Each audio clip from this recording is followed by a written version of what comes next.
Hi, good afternoon, and welcome to my first attempt to chat online. Although I'm not live, I'm doing this recorded because I'm sure sooner or later I'll make quite a few mistakes and the cats will come and sit on the keyboard and everything will go absolutely pear-shaped.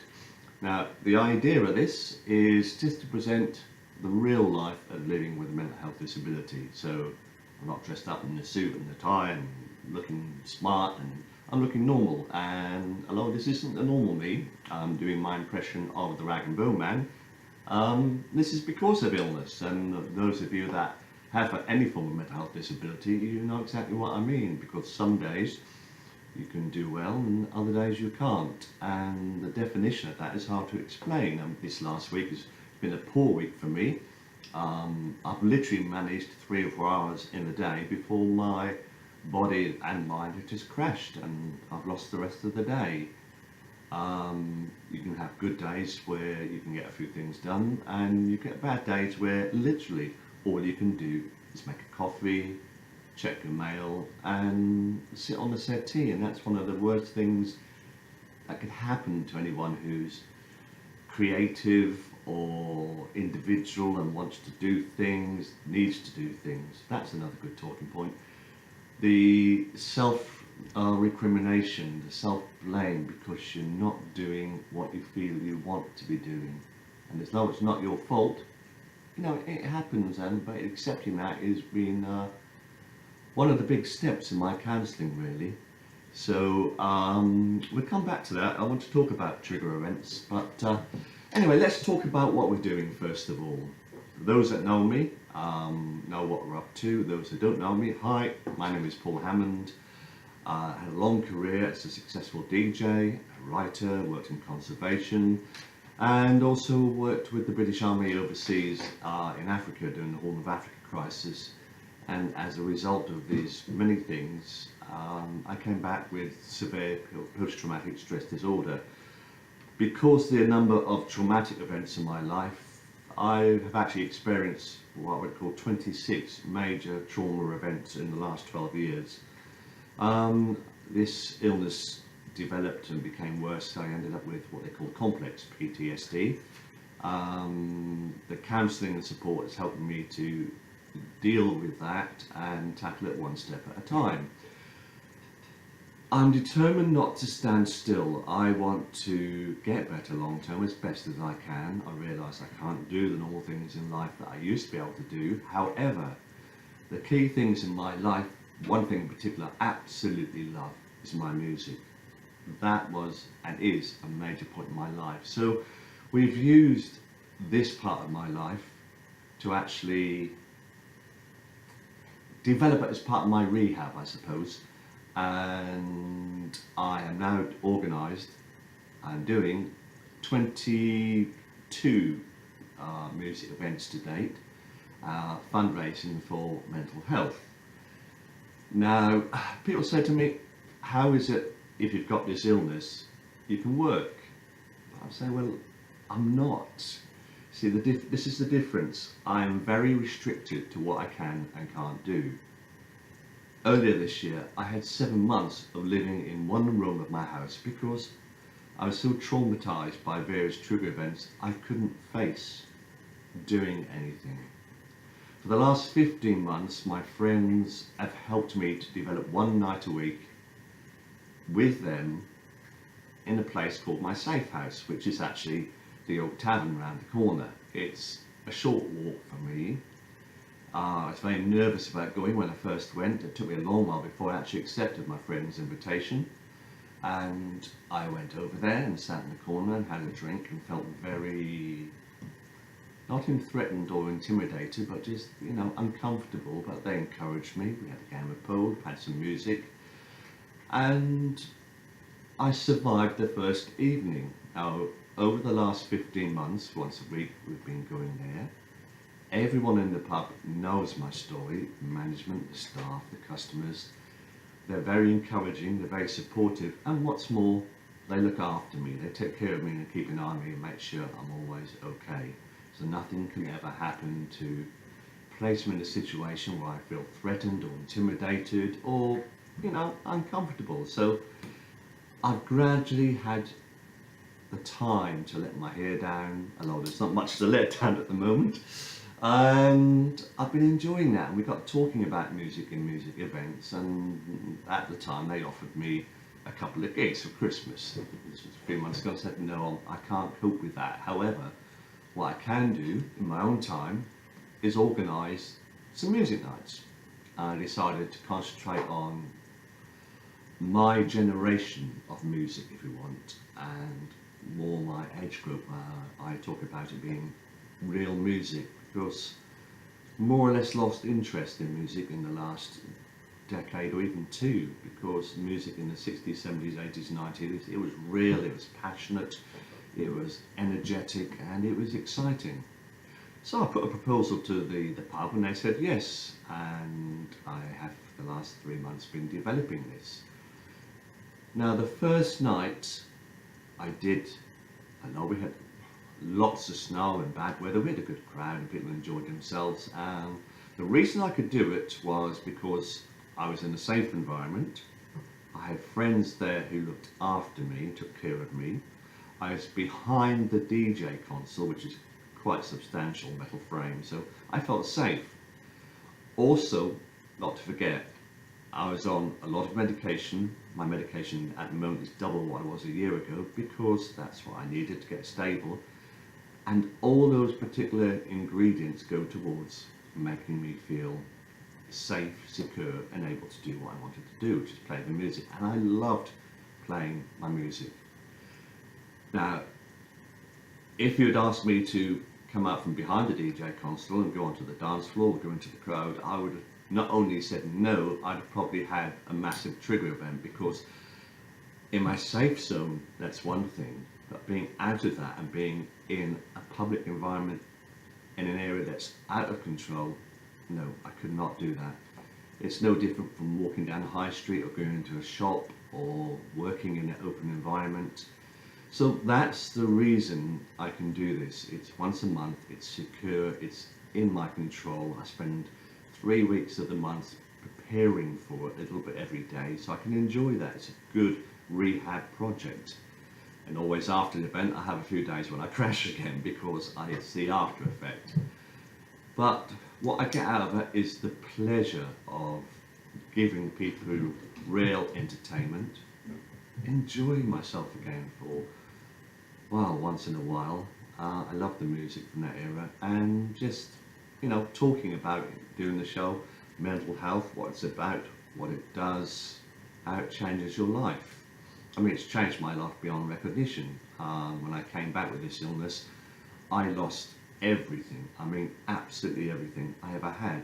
I left with only my cats and the shirt on my back. I lost my house, my business, my long-term career through DJing, my writing, everything. I mean, I lost my life, and it was a couple of years before I actually even had the help that was necessary to start from scratch. And I started talking about my story online and telling people what it was like. And it took me another 2 years to actually build a foundation. Thanks to the caring, the support, the therapists, I began to understand how to deal with certain things, and I isolated and reduced everything down to very, very small steps. The bigger steps, like Africa, what happened there, I can't talk about it now. I can only reflect on it. It's still the source of my nightmares. It'll be years before I can deal with that, but I have learnt to deal with several smaller events, and actually for the first time ever I've managed to get closure on those events.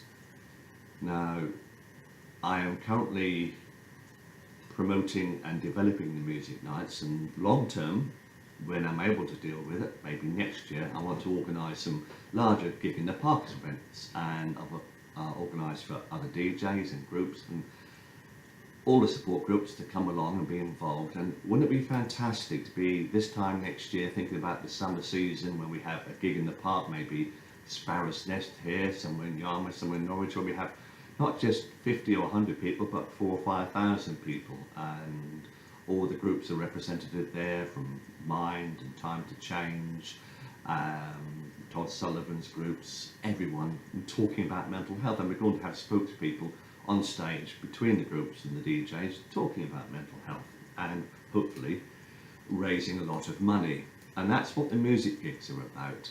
It's linking music to mental health. It's enjoying yourself, having a good time like we used to in the old days when we were young, and hopefully raising a phenomenal amount of money. The only thing I get out of this, and it's all I need, is the appreciation at the end of the night. And what was fantastic for me, what was worth more than all the money in the world, is at the end of the night, when I said goodnight, everyone stood up and gave me a standing ovation. And that was so emotional. I brought tears to my eyes, actually. It was, wow, you know, it made me feel worthwhile. It gave me the validation that I'd lost, you know, the knowledge that I could still DJ, still entertain, still give people a good time, and know that those nights are raising money for mental health. Now, we started a campaign 1st of March. We launched the Back to Life Community Fund. This is being endorsed by the mental health groups, Mind, Time to Change, Access Community Trust, Todd Sullivan, so many more. With the great help of Mind, we've set up a donations account via Virgin Money Giving, which is managed by Mind at Great Yarmouth. And we ask for donations online. We raise money at the pub. Last month, the Oak Tavern themselves, the management, donated £100 to the cause, which is absolutely brilliant. And I've set a lifetime target, and I guess most of you have seen the publicity in the Loss of Journal, the EDP, about this lifetime campaign to raise £250,000 for mental health community projects in our community. Not all over the country, just, you know, our region, Norfolk, Suffolk, Waveney, because if everyone does this in every area, wow, what a difference it would make. £250,000 sounds a lot, but not if it's over a lifetime. And I truly believe we can reach that and actually pass it, because when you look at all the gigs we plan to do and everything else, I'm writing an autobiography at the moment, story of my life up to and including what happened during the Africa years, the traumatic events afterwards, and that includes the horrendous time I had dealing with the DWP and Atos, trying to get disability benefits, the treatment I got when I got back home. I've had some horrendous times, people know. I arrived back to a very aggressive and controlling and manipulative partner who dominated my life and drove me to the point of suicide. I had a terrible experience where for 9 months I was stalked and harassed by a person who'd set out to kill me and made threats against my life.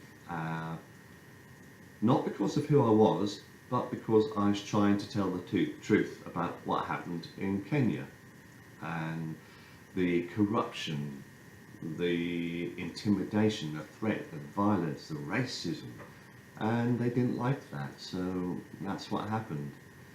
But I believe that in sharing my story and telling my story, people hopefully will watch this and think, well, you know, that's the reality of it, and it will help to raise awareness and create better understanding.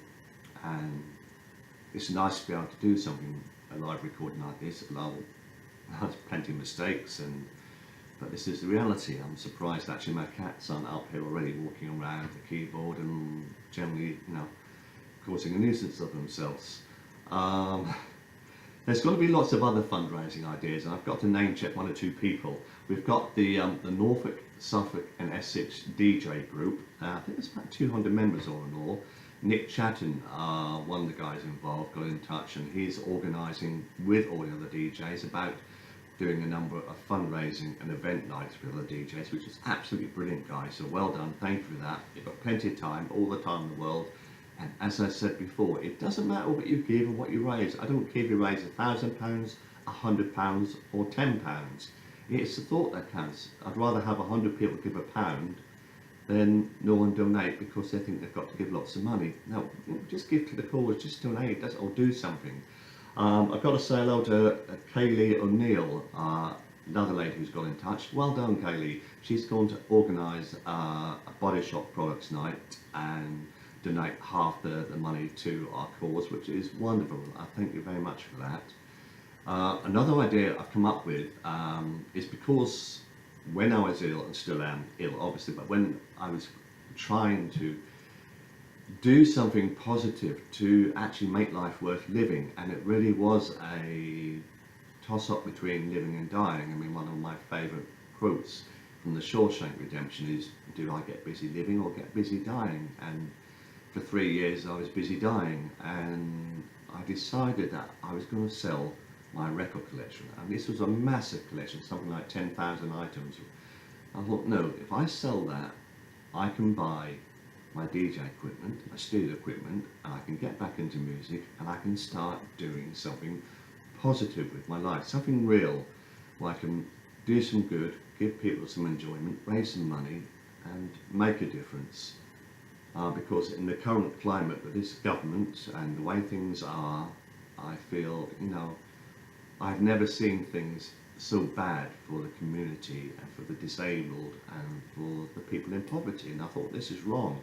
We have to stand up, we have to talk. So that's what I did, and for a year, every day, whether it's for an hour, 2 hours, I went through every single item I had to check it, work out its value, and find a buyer. And sometimes I felt like screaming or throwing them out the window because I had had enough time. I had done 10,000 CDs and records, but it took a year. I sold them. I've brought my DJ equipment, and that's helping me also by donating that money, and I have donated all that to the campaign to help the fundraising side to apply for an Arts Council grant to allow me to do the book. Now I'm hoping, if the book's successful and going by past experience, that could be a big step. That could raise 50 or 100,000 pounds by selling just a few copies. Actually, now if we sell 20,000 copies, 50,000 copies, well, we're going to pass the target and do some even better. I'm smiling at the moment because as I'm talking, I can hear the cats on the floor coming up to the desk, so don't be a bit surprised if one of them jumps up soon. So the idea I had was, let's invite people to donate CDs, DVDs, vinyl record collections. Pass them on to me, I'll sort them out. I have got a very good friend of mine who's a buyer, who runs a record shop, who sells online. I haven't got time to do all that. I do enough as it is, and I'm exhausted most of the time. So he'll buy at a fair price. He'll donate that money into the campaign fund, get a receipt, and hey presto, all the old records and CDs, everything you've got is suddenly becoming real, tangible money. So let's do that. Let's talk to everyone, mums, dads, relatives. Hey, have you got any old records, DVDs, CDs? Get them over to us. Maybe if we can't get them to Lowestoft, maybe I can ask someone at mine if you live in Yarmouth to collect, or maybe we can organise someone to do a collections point at Norwich. Early days, but please get in touch. So there's several good things there that are raising money.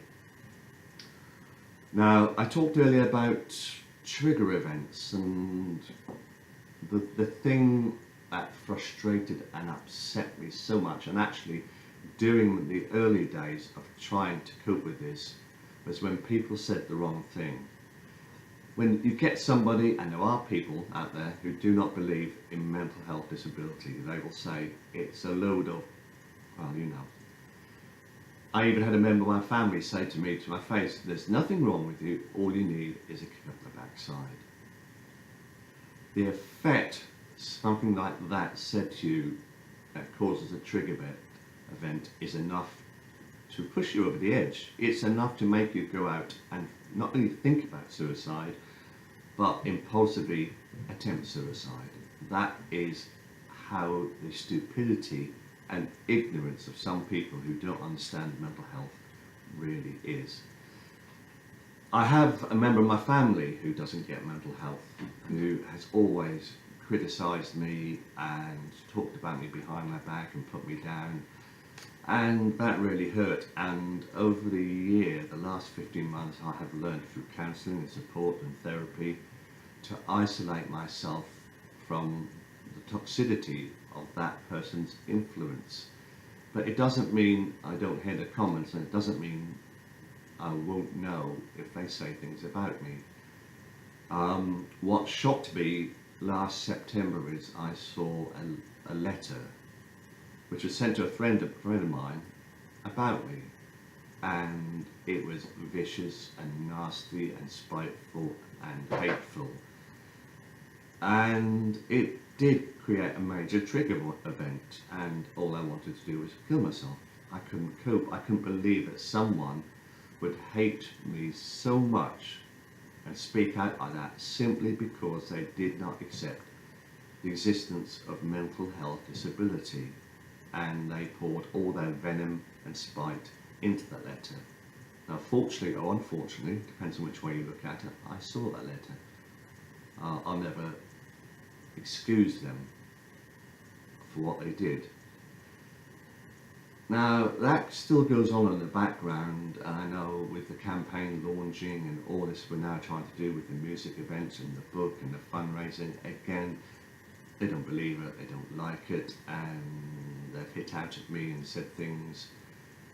In fact, they're one of the people that said, well, if you can do this, why can't you work? Which is what I explained before. The only reason I'm alive today is that I can do things from home or in a controlled environment with safety and security for not just a few hours a day or a few hours a week, but sometimes, just a few hours a month. And last week, I was only getting 3 or 4 hours a day. I could actually wake up, make a coffee, and take things in. I can never go back to what I did in life. It'll take years to recover, if indeed I do fully recover, from all the things that happened to me. But with support of Mind and Time to Change and Todd and so many others, and of course we had the Loss of Mental Health Conference, people in the same situation who for a few hours were able to get up and talk and be secure and safe and share the message about what mental health is. I have good days and bad days. I have days when I'm happy and bouncy, can do things for a couple of hours. And then there are bad days where I'm down, or I can't get out of the bedroom, or off the settee in the lounge, or there are 1 or 2 nights where I really think, I can't do this anymore, I just want to end it, I really can't cope. That's the time I'm glad of the cats being around. This weekend, and I did have a severe trigger event happen, again because of the involvement of a third party who said and did the wrong things, and I just crashed. I couldn't do much, and I felt ill and unwanted, and I posted a big piece on my page about what had happened, and I reached out to people for help, whereas 2 or 3 years ago I could have done that and there wouldn't have been anyone there, and I might have attempted it. It's a difficult thing to talk about, but this story has to be real, it has to be live, and that's what I want to do. I want to share my story, share what we're doing, tell it how it really is, and show the good and bad days. So hey, I'm not always, with spiky hair and shaved sides and no beard, and this is reality. In fact, I hadn't yet made a coffee this afternoon, but life goes on. I'm getting the right people amongst me and around me. I'm distancing myself from the people that are either toxic or not sharing the same vision. I've got some wonderful new friends who are very supportive. I've got to say hello to Paul Ward and his wife Janet and his son Nathan. Paul has been my lifetime friend for about 45 years since we were at school, even though he's had serious illness himself, and he really has, bless him. He's always been there for me. He's been a rock for me. He's a fantastic guy, and I'm very proud of him. His son Nathan, he designed a book cover for me, and he's helping with the promotion of the book and so much more, and they're a great family. So that's 25 minutes up already. I can't believe that. So that's almost it for today from the Rag and Bone Man.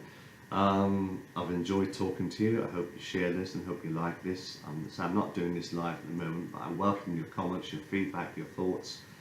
Please support the music nights. Please support the fundraising. I have a chill out page online which I just chat and share odds and ends about, which you've probably already seen, which is my editorial spark page.